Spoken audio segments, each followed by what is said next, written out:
So, I mean, you've had such a diverse directorial filmography already, and Jack the Giant Slayer already feels like kind of a surprise in a sense in regards to the genre. What was it that attracted you to it in the first place? Well, at the time when I signed on to do it, there had been no fairy tale movies, so I thought, oh, I'll be the first one to do one in a long time.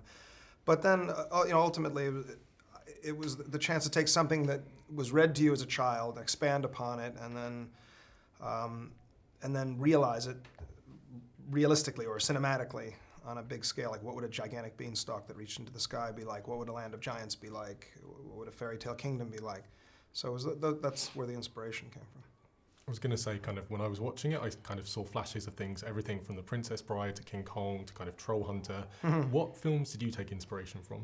Well, Princess Bride is a film that I watched primarily for the tone. I knew that there would be, giants stepping on people and eating people and all this kind of stuff, so I thought it would be important that at least the tone would be bright enough and fun enough and a bit of a wink at the audience so that families and children wouldn't be alienated from the experience. I mean, obviously there's some incredible special effects, lots of motion capture technology. Did you do that out of necessity, or were you kind of inspired by things like Avatar? I was. I had some experience on the set of King Kong.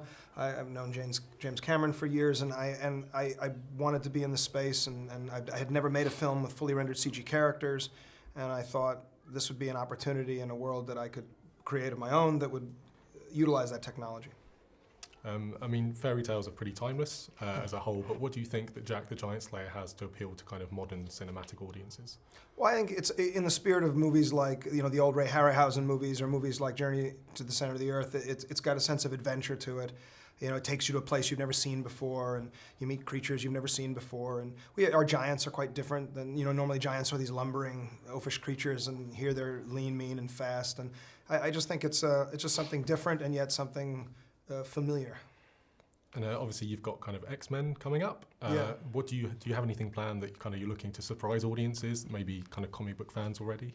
Yeah, there's going to be some things in Days of Future Past that haven't existed in previous X-Men films, certain settings, certain times, certain technologies. So I think the audience, both fans and non-fans, will be very excited by it.